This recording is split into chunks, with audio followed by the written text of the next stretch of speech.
All right, so some of you may not know this, but I've actually written a play before. Yeah, it was a long time ago. I was back in college, and I was in a playwriting class, and for our final exam, we had to write a play. But not just write a play. No. There were specific qualifications. The play had to be a certain number of pages long. There had to be a certain number of characters. There had to be a certain way of writing it. There were a lot of things we had to do for this. And more than that, at the end of it all, once we'd finished writing our play for our final exam, we had to have other people in the class or guests read the play. They didn't have to act it. They just had to read the lines. And then we would all discuss how the play went. And then, of course, we'd get a final grade from the professor. So I had to think for a while about what kind of play I would make. And I finally came up with something. I had written a short story a long time ago, back when me and Mika were still friends. And it was called Love Bites. Love Bites was a short story that was kind of predictable, kind of a scary sort of story that told about a bit of love that turned out to be nothing more than a trap for a predator, that kind of thing. But for the play, I decided to flip that on its head. In this play that I renamed to A Crimson Kiss, there was a bit more to it. There was a slight change to the story.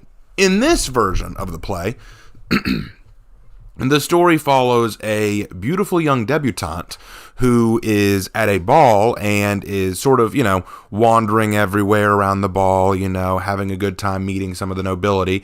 And then this young duke shows up. Very handsome, but also a little bit dangerous, kind of flirting a little bit forcefully with her, being very up close, wanting to dance with her, wanting to spend time with her, wanting to invite her up to his private chambers, because he, it turns out, is the host of tonight's festivities. He's the one who owns the castle, and all of this is his to enjoy, and he wants her that night. And she's, very nervous, very, scared. She doesn't quite trust him, she's saying, "You keep flattering me. You keep saying all these very nice things, but sir, I'm not sure I can trust you. I just met you." And the whole play is kind of a will they, won't they, as he tries to win her over, and she's trying not to fall for his charms.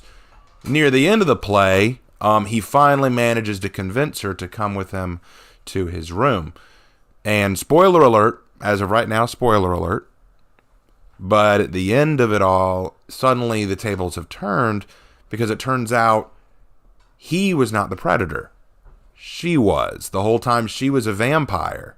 She was playing him. She was playing coy. She was playing the demure, scared little girl so that once he had her alone, there would be no one to see what she did when she fed on him. So she drained him of blood. And then final scene of the story, she's leaving the ball, getting into a carriage, riding away, saying how much fun she had. So obviously this was kind of a different play.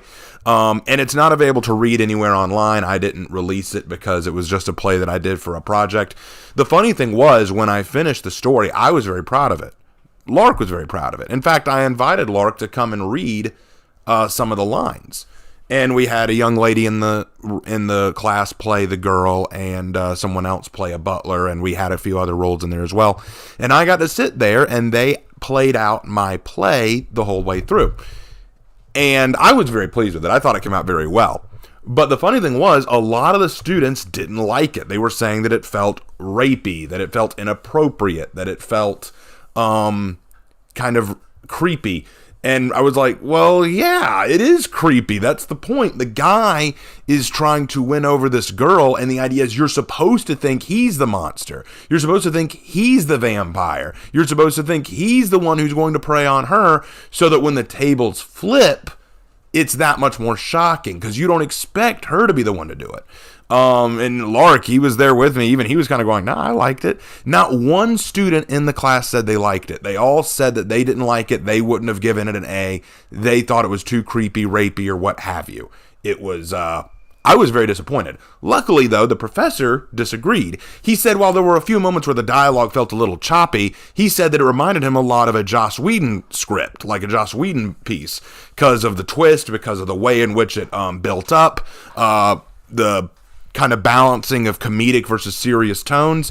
He thought that it was very good, and I got a B plus for it. So I felt good about how the play came out. I thought that it was very well written, and I thought that it was a fun little change in things. Now, you might be wondering, why am I sharing this if you can't go read it anywhere or anything like that? For one thing, it is still close to Halloween. We're still in October, and I thought I'd share a creepier story with you guys. I got one more to share that's a little creepy, and that'll be for Halloween itself. But I wanted to share this one because this was a fun play that I wrote way back in the day. It was a great way to try to create a much longer narrative in a single scene, because the thing was, the ball itself probably only lasted about 2 hours from the time she arrived to the time she was wooing this guy, and then another hour or so before she was supposedly tipsy enough to be taken to his room, only for her to reveal, nah, I was playing you the whole time. I loved having her change her persona very quickly and very suddenly, like this kind of scared damsel, suddenly very serious, not nearly as tipsy as she was, not nearly as afraid as she was. Now she's the one in control, she's the one dominating, he's the one who's nervous, he's the one who gets fed on. I thought it was a very fun piece. Now, Love Bites, the original story that it was based on, is still on DeviantArt and it can be read. It's not my best work. It has one of Mika's art pieces on it, and you can enjoy that if you like.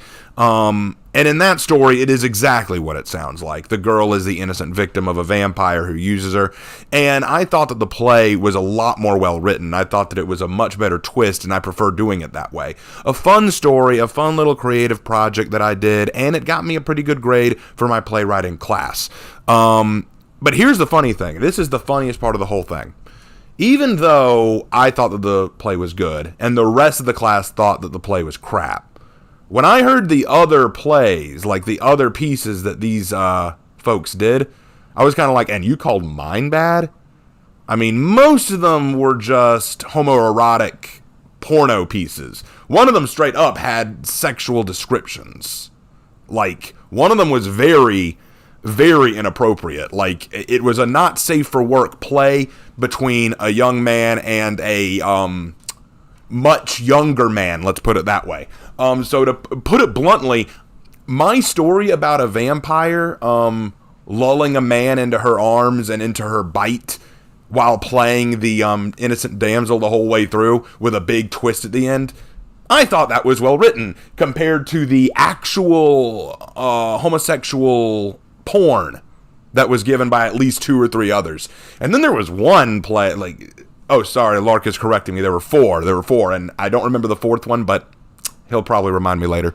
There was actually one that I just didn't understand it. I think it was like an environmentalist message thing, but it had fairies, and it was just very strange. Oh, yeah, and Lark is reminding me, too, that the fairies themselves were gay, too. Yeah, it was a weird class. But the story was fun. I enjoyed writing the play. What do you think of that play idea? Would you want to see a play kind of like that? Even if it was a really short, only maybe 45-minute long play?